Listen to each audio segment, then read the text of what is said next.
আসসালামু আলাইকুম সুপ্রিয় শিক্ষার্থীবৃন্দ। আজ আমি দ্বাদশ শ্রেণীর কোষ রসায়নের তৃতীয় অধ্যায়ের অ্যামাইনো অ্যাসিড নিয়ে আলোচনা করব। প্রথমে আমার পরিচয়টা দিয়ে নেই। আমি ডক্টর মোহাম্মদ ইকবালুর রহমান, সহযোগী অধ্যাপক ও বিভাগীয় প্রধান, নরসিংদী সরকারি কলেজ। তো গত ক্লাসে আমি তোমাদেরকে কার্বোহাইড্রেট নিয়ে আলোচনা করেছিলাম। আজকে কার্বোহাইড্রেট নিয়ে আবার 5 মিনিট তোমাদের সাথে একটু ডিসকাস করি যে কার্বোহাইড্রেট কী ধরনের কার্বোহাইড্রেট ছিল। কার্বোহাইড্রেট ছিল মনোস্যাকারাইড, ডাইস্যাকারাইড, অলিগোস্যাকারাইড এবং পলিস্যাকারাইড। মনোস্যাকারাইড কাদেরকে বলা হয়েছিল? যে যাদেরকে আদ্য বিশ্লেষণ করলে আর কোনো কার্বোহাইড্রেট একক পাওয়া যায় না, তাদেরকে বলা হয় মনোস্যাকারাইড। আর ডাইস্যাকারাইড হলো যাদেরকে আদ্য বিশ্লেষণ করলে 2টি মনোস্যাকারাইড একক পাওয়া যায়, তাদেরকে বলা হয় ডাইস্যাকারাইড। আর অলিগোস্যাকারাইড হলো যাদেরকে আদ্য বিশ্লেষণ করলে 2-এর বেশি, 3টি, 4টি মনোস্যাকারাইড পাওয়া যায়, কার্বোহাইড্রেট একক পাওয়া যায়, তাদেরকে বলা হয় অলিগোস্যাকারাইড। আর পলিস্যাকারাইড হলো যে সমস্ত কার্বোহাইড্রেটকে আদ্য বিশ্লেষণ করলে একাধিক অসংখ্য মনোস্যাকারাইড পাওয়া যায়, তাদেরকে বলা হয় পলিস্যাকারাইড। এই কার্বোহাইড্রেট নিয়ে আমরা গত ক্লাসে এগুলি বিস্তারিত আলোচনা করেছি। আজকে আমরা আলোচনা করব অ্যামাইনো অ্যাসিড নিয়ে। তো অ্যামাইনো অ্যাসিড নিয়ে আলোচনা করতে গেলে কি আসবে? আমাদের অ্যামাইনো অ্যাসিড নিয়ে আলোচনা করতে গেলে আমাদের আসবে সংজ্ঞা, রাসায়নিক গঠন, পেপটাইড বন্ড, অ্যামাইনো অ্যাসিডের শ্রেণীবিন্যাস, তারপরে অ্যামাইনো অ্যাসিডের কাজ। তাহলে আমরা এক এক করে আজকে আলোচনা করি যে অ্যামাইনো অ্যাসিড কি। অ্যামাইনো অ্যাসিড হলো এক ধরনের জৈব রাসায়নিক পদার্থ যারা প্রোটিন গঠনে অংশগ্রহণ করে থাকে। তোমরা দেখো এই অ্যামাইনো অ্যাসিডের সংকেতটা কি? যখন কোনো জৈব যৌগের কোনো হাইড্রোজেন পরমাণু অ্যামাইনো গ্রুপ দ্বারা প্রতিস্থাপিত হয়, তখন আমরা সেই যৌগকেই বলি অ্যামাইনো অ্যাসিড। দেখো অ্যামাইনো অ্যাসিডের রাসায়নিক গঠনটা কি, যে এর মধ্যে কি আছে?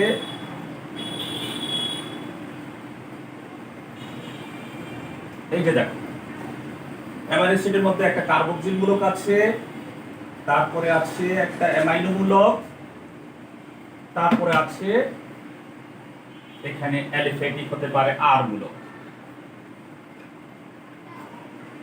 এই যে দেখো অ্যামাইনো অ্যাসিডের রাসায়নিক গঠনটা দিলাম, যে কোনো হাইড্রোজেন পরমাণু যখন অ্যামাইনো গ্রুপ দ্বারা প্রতিস্থাপিত হয় তখন তাকে বলা হয় রাসায়নিক গঠন অ্যামাইনো অ্যাসিড। এটা গেল অ্যামাইনো অ্যাসিডের রাসায়নিক গঠন। এখন আমরা দেখব অ্যামাইনো অ্যাসিডের বৈশিষ্ট্যগুলি কি কি। দেখো অ্যামাইনো অ্যাসিডের বৈশিষ্ট্যগুলি আমরা এক এক করে বলছি, আস্তে আস্তে বলতেছি। প্রথমে হলো এই যে মানবদেহের যে অ্যামাইনো অ্যাসিডগুলি আছে এরা সবাই আলফা অ্যামাইনো গ্রুপ। এই যে alpha amino group, alpha amino acid. 2 নম্বর বৈশিষ্ট্য হলো এরা পানিতে দ্রবণীয়। দেখো পানিতে দ্রবণীয় কিন্তু অ্যালকোহলে অদ্রবণীয়। অ্যালকোহলে অদ্রবণীয়। 3 নম্বরে আছে এরা উচ্চ স্বাধীন বর্ণহীন। এরা স্বাধীন বর্ণহীন। 4 নম্বরে আছে এরা উচ্চ গলনাঙ্ক বিশিষ্ট। উচ্চ গলনাঙ্ক বিশিষ্ট। আমি আবার আলোচনা করব। 5 নম্বর হলো এরা পেপটাইড বন্ড সৃষ্টিকরণের মাধ্যমে এরা প্রোটিন তৈরি করে। তাহলে দেখো মানবদেহের সকল অ্যামাইনো অ্যাসিড কি আলফা অ্যামাইনো অ্যাসিড। এই অ্যামাইনো অ্যাসিডগুলি পানিতে দ্রবণীয় কিন্তু তারা অ্যালকোহলে অদ্রবণীয়। এরা স্বাধীন এবং বর্ণহীন, স্বাদ নাই। তারপরে এরা আছে উচ্চ গলনাঙ্ক বিশিষ্ট এবং এক বা একাধিক 2 বা ততোধিক অ্যামাইনো অ্যাসিড একত্রিত হয়ে কি করে? প্রোটিন তৈরি করে। তাহলে আমরা অ্যামাইনো অ্যাসিডের বৈশিষ্ট্যগুলি পেলাম, সংজ্ঞা পাইলাম। এখন আমরা দেখব যে পেপটাইড বন্ড কি। দেখো পেপটাইড বন্ড আর অ্যামাইনো অ্যাসিডের আর কি কি বৈশিষ্ট্য আছে দেখো। প্রথমে আছে কি, এদের একটা অ্যামাইনো মূলক থাকবে, তারপরে এদের একটা কার্বক্সিল মূলক থাকবে। এই হইল তাদের মেইন বৈশিষ্ট্য, অর্থাৎ যে সমস্ত জৈব অ্যাসিডের মধ্যে অ্যামাইনো গ্রুপ এবং কার্বক্সিল গ্রুপ থাকবে তাদেরকে আমরা বলবো অ্যামাইনো অ্যাসিড। এখন দেখো পেপটাইড বন্ডটা কিভাবে তৈরি হয়। প্রথমে আমি একটা অ্যামাইনো অ্যাসিড আঁকি, এই একটা অ্যামাইনো অ্যাসিড, যখন তার সাথে আরেকটা অ্যামাইনো অ্যাসিড যুক্ত হবে,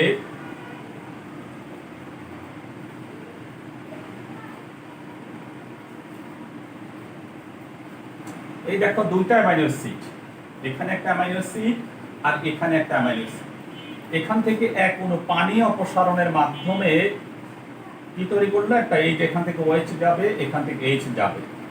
তাহলে দেখো কি হইলো, NH2CH CO NH CH CO R2 R1। এই যে তারা দুইটা অ্যামাইনো অ্যাসিড যে বন্ডের মাধ্যমে একটা প্রোটিন গঠন করলো, প্রোটিন অণু গঠন করলো, কোন বন্ডের মাধ্যমে, এই যে এখানে যে বন্ডের মাধ্যমে, সেটা হলো পেপটাইড বন্ড। তাহলে দেখো দুই বা ততোধিক এরকম অসংখ্য অসংখ্য অ্যামাইনো অ্যাসিড একত্রিত হইয়া আমাদের কি তৈরি করলো, প্রোটিন অণু তৈরি করলো। এই জন্য অ্যামাইনো অ্যাসিডকে বলা হয় প্রোটিনের একক। তাহলে তোমরা কি জানছো, সংজ্ঞা জানতে পারছো, অ্যামাইনো অ্যাসিডের রাসায়নিক গঠন জানতে পারছো। তারপর আমরা কি জানতে পারলাম, পেপটাইড বন্ড কি। এই যে পেপটাইড বন্ড দেখো এখানে ক্লিয়ার, দুই বা ততোধিক এখান থেকে এক অণু পানি অপসারণের মাধ্যমে, এই যে এখান থেকে OH গেল প্রথম অ্যামাইনো অ্যাসিড, আর এখান থেকে হাইড্রোজেন গেল। তাহলে দেখো এই যে পেপটাইড বন্ড গঠন করলো, পেপটাইড বন্ড দুইজনেই কি করলো, একটা প্রোটিন অণু তৈরি করলো। সেই জন্য অ্যামাইনো অ্যাসিডকে বলা হয় প্রোটিনের গাঠনিক একক। এখন আমরা দেখব অ্যামাইনো অ্যাসিডের শ্রেণীবিন্যাস কি।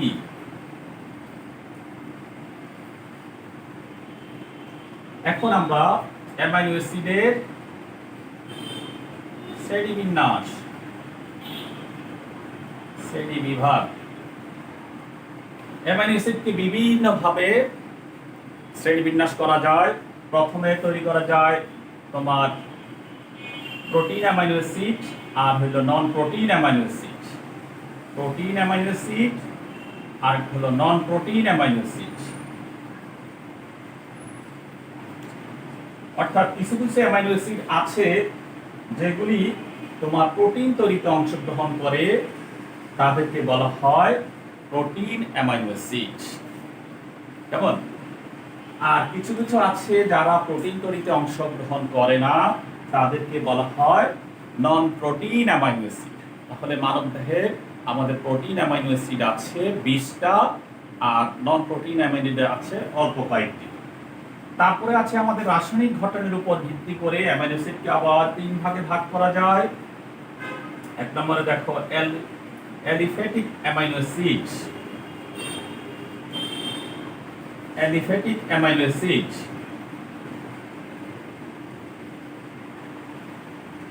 দুই নম্বরে আছে আমাদের অ্যারোমেটিক অ্যামাইনো অ্যাসিড।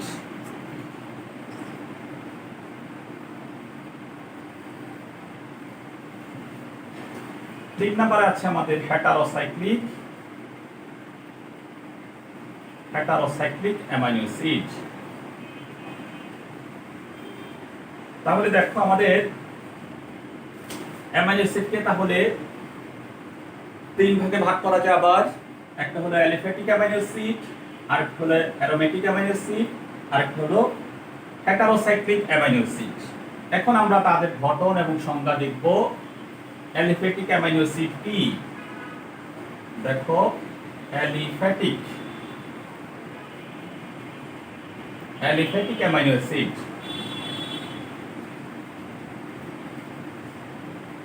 এখন দেখো যে সমস্ত, এই যে আমরা আগে অ্যামাইনো অ্যাসিডটা লিখেছি, দেখো কার সেটা CH CH2 NH2 আর এই আরটা যদি কখনো অ্যালিফ্যাটিক যৌগ হয়ে থাকে তখন আমরা তাকে বলি কি অ্যালিফ্যাটিক। এটা কখনো এইচ দ্বারা যুক্ত প্রতিস্থাপিত হতে পারে, যেমন এইচ দ্বারা যখন প্রতিস্থাপিত হবে তখন তার নাম হবে গ্লাইসিন। এই যে দেখো, যখন এই আটটা এইচ দ্বারা প্রতিস্থাপিত হবে তখন নাম হলো তার গ্লাইসিন। আবার যখন এই আটটা, দেখো এই আটটা যখন আবার CH3 দ্বারা প্রতিস্থাপিত হবে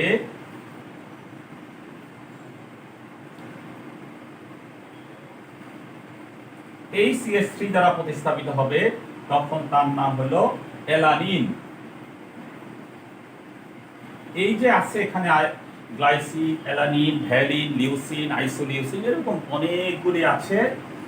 তার মধ্যে আমরা তাহলে বললাম যে সমস্ত অ্যামাইনো অ্যাসিড আর অ্যামাইনো অ্যাসিডের আর মূলকটি অ্যালিফ্যাটিক যৌগ দ্বারা প্রতিস্থাপিত হয় তখন তাকে বলা হয় অ্যালিফ্যাটিক অ্যামাইনো অ্যাসিড। আগের বইতে তোমাদের সবগুলির স্ট্রাকচার দেওয়া ছিল, কিন্তু এখন আমাদের সবগুলি তোমাদের বোঝানোর জন্য, যদিও তোমাদের বইতে এরকম ভাবে স্ট্রাকচার নাই, তোমাদের বোঝানোর জন্য আমি দুইটা স্ট্রাকচার দিলাম। দেখো, এই যে আর যৌগটি যখন এইচ দ্বারা প্রতিস্থাপিত হবে তখন তার নাম হলো গ্লাইসিন, আর যখন CH3 দ্বারা প্রতিস্থাপিত হবে তখন সেটা হলো অ্যালানিন। এখন আমরা দেখব অ্যালোফেটিক অ্যারোমেটিক অ্যামাইনো অ্যাসিড। এখন আমরা দেখব অ্যারোমেটিক অ্যামাইনো অ্যাসিড। অ্যারোমেটিক, প্রথমে এক নাম্বার গেল অ্যালিফ্যাটিক, এখন আসবো আমরা অ্যারোমেটিক অ্যামাইনো অ্যাসিড। তাহলে দেখো, এই যে আর, এটা ছিল অ্যামাইনো অ্যাসিডের সাধারণ ঘাটনিক সংকেত। এই আর যৌগটি যখন, আর মূলকটি যখন অ্যারোমেটিক যৌগ দ্বারা প্রতিস্থাপিত হবে তখন আমরা তাকে বলবো কি অ্যারোমেটিক অ্যামাইনো অ্যাসিড। দেখো, আমাদের COH NH2H, এটা আসছে আমাদের, এখানে ছিল আমাদের CH3, এখন হয়ে যাবে এই যে দেখো অ্যারোমেটিক যৌগ দ্বারা যখন বেনজিন রিং ধারা, তখন এটার নাম হলো ফিনাইল অ্যালানিন। এই যে অ্যারোমেটিক যৌগ দুইটা আছে আমাদের, ফিনাইল অ্যালানিন। এই যে দেখো, অ্যারোমেটিক যৌগ দ্বারা আমাদের আর মূলকটা প্রতিস্থাপিত হয়েছে, সেই জন্য এটার নাম হয়েছে অ্যারোমেটিক অ্যামাইনো অ্যাসিড। দেখো, আরেকটা যৌগ আঁকি আমরা অ্যারোমেটিকের। অ্যারোমেটিকের একটা যৌগের নাম হলো COH NH2 CH2। এই যে দেখো আরেকটা যৌগ, এটার নাম হলো কি টাইরোসিন। এটার নাম হলো টাইরোসিন। তাহলে আমরা এক নম্বরে পাইলাম অ্যালোফেটিক, দুই নম্বরে পাইলাম অ্যারোমেটিক, তিন নম্বরে আমরা পাবো হেটারোসাইক্লিক। তাহলে অ্যালোফেটিকের উদাহরণ কি ছিল আমাদের? গ্লাইসিন, অ্যালানিন, ভ্যালিন, লিউসিন, এরকম অনেকগুলি ছিল। এখন আমরা পেলাম অ্যারোমেটিকের মধ্যে যে সমস্ত অ্যামাইনো অ্যাসিডের আর মূলকটি আর এর জায়গায় যখন আমাদের অ্যারোমেটিক বা বেনজিন রিং যুক্ত হবে তখন সেই সমস্ত অ্যামাইনো অ্যাসিডকে বলা হবে aromatic amino acid. Aromatic amino অ্যাসিডের মধ্যে আমরা দুইটা উদাহরণ শিখেছি, একটা হলো ফিনাইল অ্যালানিন আর একটা হলো টাইরোসিন। এখন আমরা দেখব তিন নম্বরে কি আছে আমাদের। তিন নম্বরে আছে আমাদের হেটারোসাইক্লিক। তিন নম্বরে আমাদের আছে হেটারোসাইক্লিক। এখন তোমরা হেটারোসাইক্লিক দেখলে বুঝতে পারো হেটারো শব্দের অর্থ কি। হেটারোসাইক্লিক অর্থ হলো ভিন্ন ধরনের, অর্থাৎ ওখানে যেরকম একটা স্পেসিফিক ছিল অ্যালিফ্যাটিক, তারপরে অ্যারোমেটিক স্পেসিফিক ছিল, এখানে হেটারো মানে হলো ভিন্ন। এই হেটারো শব্দ হলো ডিফারেন্ট, অর্থাৎ ভিন্ন প্রকৃতির একটা চেহারা দেখা যাবে, সেখানে কোনো স্পেসিফিক অ্যারোমেটিকও নয়, অ্যালোফেটিকও নয়। তাহলে সেটা কি দেখো, আমরা মূল কাঠামোটা আগে আঁকি। COH NH2।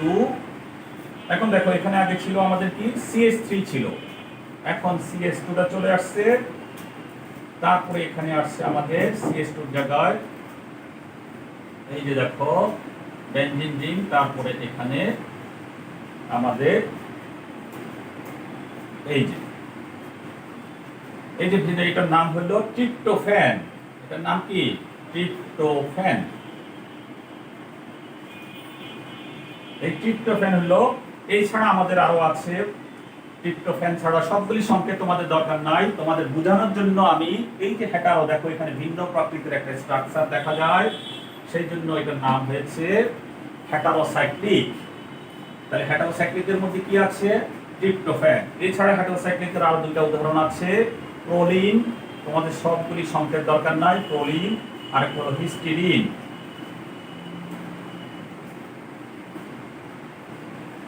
ওকে, তাহলে আমরা তিনটা অ্যামাইনো অ্যাসিড পাইলাম। একটা হলো অ্যালিফ্যাটিক, আর একটা পাইলাম অ্যারোমেটিক, তারপরে পাইলাম হেটারোসাইক্লিক। এখন আমরা তাদের উদাহরণ সহ স্ট্রাকচার সহ দেখলাম। তাহলে আমরা প্রথমে পাইলাম কিসের উপর ভিত্তি করে? প্রথমে পেয়েছিলাম আমরা এখন আমরা দেখব তাদের খাদ্যের উপস্থিতির উপর, অর্থাৎ আমাদের প্রয়োজনীয়তার উপর ভিত্তি করে আমরা আবার দুই প্রকার পাই। একটা হলো অত্যাবশ্যকীয় অ্যামাইনো অ্যাসিড, একটা হলো অত্যাবশ্যকীয়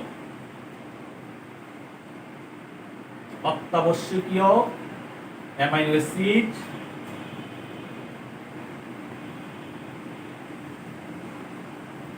আর দুই নম্বরে আমরা পেয়েছি অনাত্যাবশ্যকীয়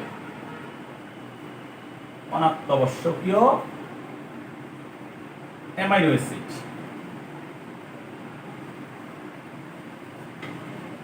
তাহলে অত্যাবশ্যকীয় অ্যামাইনো অ্যাসিড আমাদের কি? যেগুলি আমাদের অত্যন্ত প্রয়োজনীয় কিন্তু দেহে উৎপন্ন হয় না, বাহির থেকে তাদেরকে কি করতে হয়? সংশ্লিষ্ট করতে, বাহির থেকে সাপ্লাই করতে হয়, সরবরাহ করতে হয়, তাদেরকে বলা হয় অত্যাবশ্যকীয় অ্যামাইনো অ্যাসিড। এই দেখো আমি অত্যাবশ্যকীয় অ্যামাইনো অ্যাসিডের কথাগুলি বলি। এরা দেহের অভ্যন্তরে সংশ্লিষ্ট হয় না, এই দেহের ভিতরে সংশ্লেষিত হয় না, এটা মূল কথা, সংশ্লিষ্ট হয় না। এদেরকে বলা হয় বাহির থেকে এদেরকে সাপ্লাই সরবরাহ করতে হয়। কয়টা আছে? এরা সাধারণত 8 প্রকার আছে। যেমন এই অত্যাবশ্যকের মধ্যে আছে লিউসিন,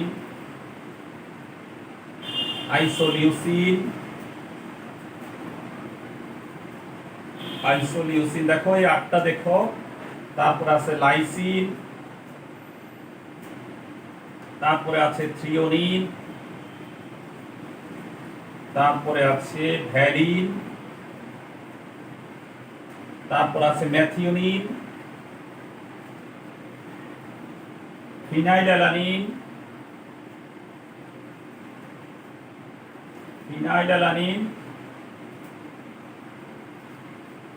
তারপরে আছে ট্রিপ্টোফ্যান।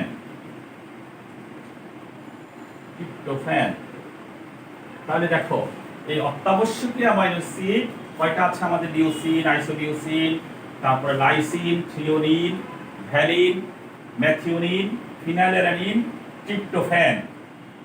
আর অনাত্যাবশ্যকীয় হলো যেগুলি আমাদের শরীরে অটোমেটিকলি উৎপন্ন হয়, সেগুলিকে বলা হয় অনাত্যাবশ্যকীয়। এইটা আমাদের 20টা অ্যামাইনো অ্যাসিড দিলাম। এর মধ্যে আমাদের আরো দুইটা আছে শিশুদের জন্য দরকার, সেটা হলো আর্জিনিন এবং হিস্টিডিন। আর্জিনিন আর একটা হলো হিস্টিডিন। আর্জিনিন এবং হিস্টিডিন।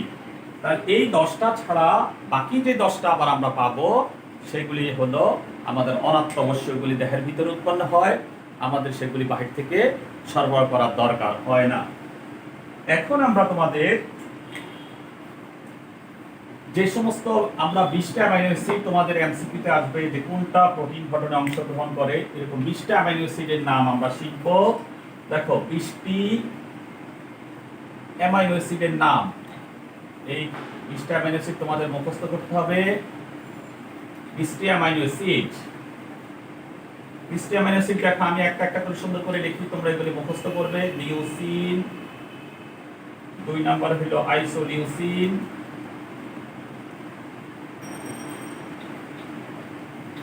3 নাম্বার হলো লাইসিন, তারপরে মেথিওনিন, এগুলি আমি আবার আলোচনা করে আজকেই আমরা মুখস্থ করে ফেলবো। ভ্যালিন, বিশটা অ্যামাইনো অ্যাসিড, দেখো ভ্যালিন, তারপরে হচ্ছে সেরিন, প্রোলিন, এই 20টা আমার লিখতেছি, সময় লাগবে। তাহলে দেখো leucine, isoleucine, lysine, methionine, valine, serine, proline. তারপরে আছে আমাদের থ্রিওনিন, 9 নম্বরে আছে অ্যালানিন, 10 নম্বরে আছে টাইরোসিন, তারপর আছে 10 নম্বর, 11 নম্বর আছে হিস্টিডিন, 12 নম্বর আছে অ্যাসপারজিন, 13 নম্বরে আছে আমাদের সিস্টিন, 14 নম্বরে আছে আর্জিনিন। এই যে দেখো আমি এই লাইনে আবার পড়তেছি, threonine, alanine, tyrosine, histidine, asparagine, cysteine, arginine. এখন দেখো 15 নম্বরে আছে গ্লাইসিন, এই 20টা আমরা আবার মুখস্থ করব। গ্লাইসিন, ট্রিপ্টোফ্যান,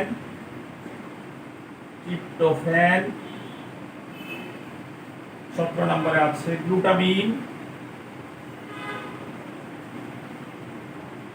18 নম্বরে আছে অ্যাসপার্টিক অ্যাসিড,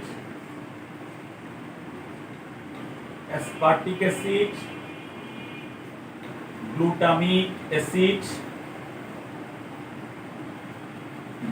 অ্যাসিড, 20 নম্বরে আছে ফিনাইলঅ্যালানিন,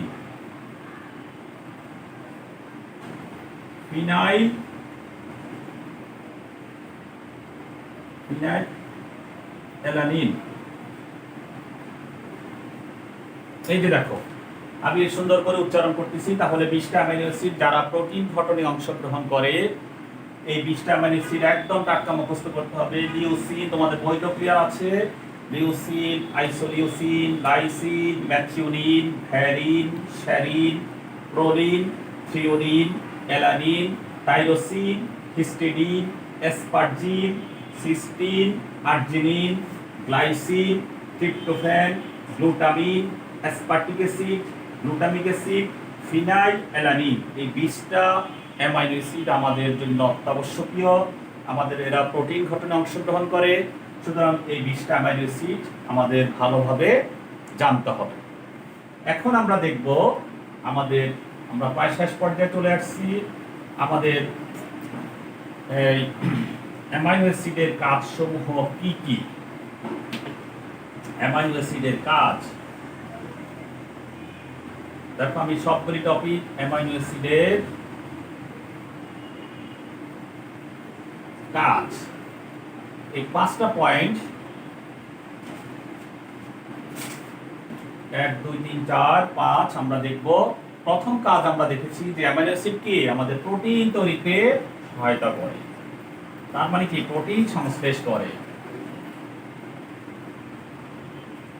2 নম্বর হলো জীবদেহ, যেহেতু প্রোটিন আমাদের কি জীবদেহ গঠনে ভূমিকা রাখে। 3 নম্বর হলো ইউরিয়া সংশ্লেষ করে, আমি আবার আলোচনা করব, ইউরিয়া সংশ্লেষ করে। 4 নম্বর হলো দেহে রোগ প্রতিরোধ ক্ষমতা বৃদ্ধি করে, রোগ প্রতিরোধ ক্ষমতা বৃদ্ধি করে। 5 নম্বর হলো দেহে পিএইচ নিয়ন্ত্রণে সহায়তা করে, পিএইচ নিয়ন্ত্রণে সহায়তা করে। তাহলে দেখো অ্যামাইনো অ্যাসিডের কাজগুলি কি কি আমরা 5টা পয়েন্ট পাইলাম। প্রোটিন তোমরা নিশ্চয়ই জানো, একটু আগে আমরা পড়েছি যে 2 বা ততোধিক অ্যামাইনো অ্যাসিড একত্রিত হয়ে পেপটাইড বন্ড সৃষ্টির মাধ্যমে প্রোটিন তৈরি করে। যদি অ্যামাইনো অ্যাসিড না থাকতো তাহলে প্রোটিন তৈরি হতো না, আর প্রোটিন না থাকলে আমাদের দেহ গঠন হতো না।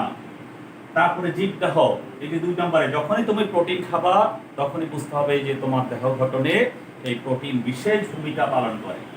তারপরে ইউরিয়া সংশ্লেষ করে, রোগ প্রতিরোধ ক্ষমতা বৃদ্ধি করে, যে যত বেশি প্রোটিন খাবা বুঝতে হবে যে তোমার রোগ প্রতিরোধ ক্ষমতা অনেক বেশি বৃদ্ধি পাবে। তারপরে আছে কি দেখে পিএইচ নিয়ন্ত্রণে সহায়তা করে। তাহলে আমরা আজকে কি কি শিখলাম বলো? আমরা আজকে শিখলাম অ্যামাইনো অ্যাসিড। এই এখন আমি আবার সার সংক্ষেপে চলে যাচ্ছি। আমার পড়া এই পর্যন্তই আজকে শেষ। আমি আবার সার সংক্ষেপ নিয়ে একটু আলোচনা করি যে কি কি আমরা আলোচনা করলাম। আমরা আলোচনা করলাম অ্যামাইনো অ্যাসিড কি, অ্যামাইনো অ্যাসিডের গঠনটা কীরকম, তারপরে অ্যামাইনো অ্যাসিড হতে হলে কী লাগবে আমাদের, কমপক্ষে একটা কার্বক্সিল মূলক লাগবে, একটা অ্যামাইনো মূলক থাকবে। এমন যে জৈব অ্যাসিডের মধ্যে কমপক্ষে একটা কার্বক্সিল মূলক এবং একটা অ্যামাইনো মূলক থাকবে, সেটা কি আমরা বলবো অ্যামাইনো অ্যাসিড। তারপর আমরা দেখলাম পেপটাইড বন্ড কীভাবে সৃষ্টি হয়, 2 বা ততোধিক অ্যামাইনো অ্যাসিড একত্রিত হয়ে যে বন্ডের মাধ্যমে প্রোটিন তৈরি করে, তখন সেই বন্ডটার নাম হলো পেপটাইড বন্ড।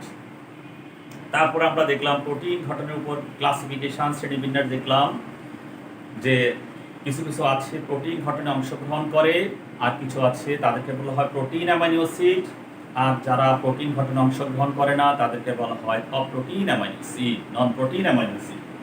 তারপর আমরা রাসায়নিক গঠনের উপর দেখলাম তাদেরকে আবার 3 ভাগে ভাগ করা যায়, অ্যালিফ্যাটিক অ্যামাইনো অ্যাসিড, তারপরে দেখলাম অ্যারোমেটিক অ্যামাইনো অ্যাসিড, তারপরে কি দেখলাম 3 নম্বরে হেটারোসাইক্লিক। তাহলে নামের উপরেই তাদের শ্রেণীবিন্যাসটা সংজ্ঞা সুন্দরভাবে দেওয়া যায়। যদি অ্যালিফ্যাটিক যৌগ থাকে অ্যালিফ্যাটিক অ্যামাইনো অ্যাসিড, যদি অ্যারোমেটিক যৌগ থাকে অ্যারোমেটিক অ্যামাইনো অ্যাসিড, এই দুইটার কোনো না থাকে, যদি ভিন্ন ধরনের একটা থাকে তখন সেটাকে বলা হয় হেটারোসাইক্লিক। এছাড়া আছে আমাদের এই কি আছে, অত্যাবশ্যকীয় এবং অনাত্যাবশ্যক। কিছু কিছু অ্যামাইনো অ্যাসিড আছে আমাদের দেহে উৎপন্ন হয় না, বাহির থেকে আমাদের সরবরাহ করতে হয়, তাদেরকে বলা হয় অত্যাবশ্যকীয় অ্যামাইনো অ্যাসিড। আর কিছু কিছু আছে আমাদের দেহে অটোমেটিকলি সংশ্লিষ্ট হয়, বাহির থেকে সরবরাহ করতে হয় না, তাদেরকে বলা হয় অনাত্যাবশ্যকীয় অ্যামাইনো অ্যাসিড। তারপরে আমরা জানলাম যে 20টা অ্যামাইনো অ্যাসিডের নাম। আমরা জানলাম এই 20টা অ্যামাইনো অ্যাসিডের নাম তোমরা ভালোভাবে মুখস্থ করে নিবে, আমার আর এই 20টা অ্যামাইনো অ্যাসিড দরকার নাই। তারপরে আমরা শিখলাম যে অ্যামাইনো অ্যাসিডের কাজগুলি কি। এই যে দেখো আমরা এতক্ষণ আলোচনা করছি, অ্যামাইনো অ্যাসিড আমাদের জন্য খুবই গুরুত্বপূর্ণ ভূমিকা পালন করে আমাদের দেহের জন্য। 1 নম্বরে কি, সে প্রোটিন সংশ্লেষ করে, জীবদেহ গঠনে ভূমিকা পালন করে, ইউরিয়া সংশ্লেষ করে, রোগ প্রতিরোধ ক্ষমতা বৃদ্ধি করে, দেহে পিএইচ নিয়ন্ত্রণে সহায়তা করে। তাহলে আমরা এই আজকের ক্লাসে আমরা অ্যামাইনো অ্যাসিড সম্পর্কে বিস্তারিত জানলাম। তোমরা নিশ্চয়ই বই পড়ে আরও বিস্তারিত জানবে। আশা করি অ্যামাইনো অ্যাসিড সম্পর্কে তেমন কিছু বাকি নাই। আমি সব কিছুই তোমাদের এই ক্লাসে আজকে সব কিছু আলোচনা করেছি। তারপরে যদি তোমাদের কোনো প্রশ্ন থাকে আগের মতো তোমরা প্রশ্ন করবে, আমি ঠিক পরবর্তী ক্লাসে আগের ক্লাসের প্রশ্নগুলি তোমাদের জবাব দিব। তোমরা ভালো থাকবে, সবার মঙ্গল কামনা করে আজকের ক্লাস শেষ করছি। ধন্যবাদ সবাইকে মনোযোগ দেওয়ার জন্য। আজকের ক্লাসে সবাইকে আবারও ধন্যবাদ জানিয়ে শেষ করছি। আল্লাহ হাফেজ।